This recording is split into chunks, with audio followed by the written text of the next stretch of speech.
It was a while ago since I did a review about a Microsoft product, but now it's the new Surface Pro here, the new Windows 10 tablet, or a laptop that can transform to a tablet and studio mode, as Microsoft say.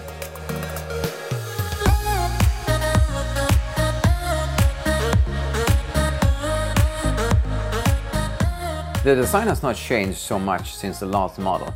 It's slightly thinner and lighter. And we can also see that it's a little more rounded edges. And they also have redesigned the heat vents. The big change comes in the 365 degrees kickstand. That is improved and now can get the Surface Pro closer to the surface that you have it on. This is something that Microsoft calls Studio Mode, which is an optimal angle for digital artists to draw on. And I must say, this feels quite comfortable when you draw in this angle. So for you who use the pen a lot, will probably appreciate this. The Pixel Sense display is a 12.3-inch display that supports both Surface Pen and 10-point multi-touch. It's bright and sharp, so watching videos and a picture on it is a real pleasure. Even the sound is excellent. The two stereo speakers with Dolby Audio Premium in the front is, what can you say, really good for this small computer. When it comes to the ports, so it's more or less the same as before. You have the power connection, USB 3.0 and a mini display port. And under the kickstand so do we have a micro SD card reader. Here would I like to see an SD card reader instead, which is more practical if you want to use it with your camera. Underneath so do we have a cover port, so you can connect your keyboard cover if you like to have that. And the magnet is strong, so your keyboard is attached well and don't fall off that easy. You also have a headphone jack, so you can see movies without disturbing others. To think of here is that the Surface Pro comes in different configurations. It all depends on what you need. It comes from Intel Core M3 to i7.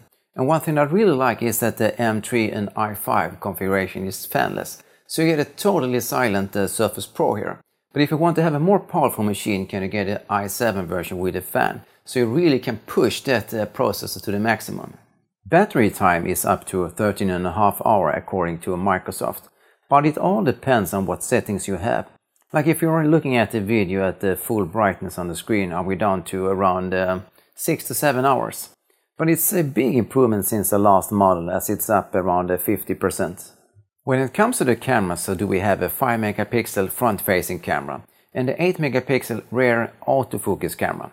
Both handle 1080p HD video, so doing Skype calls and taking pictures is done with ease.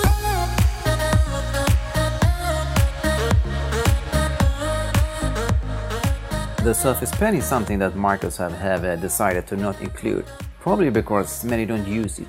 The new pen has some major upgrades, like a tilt support for shading and a 4096 level of pressure sensitivity. Sadly was I not able to get hold of the new pen and only used the old one. You also have a stronger magnet for the Surface Pen to hold it in place on the side, so you don't lose it. It would be interesting to know if you use the pen or not and how you use it. So leave a comment below.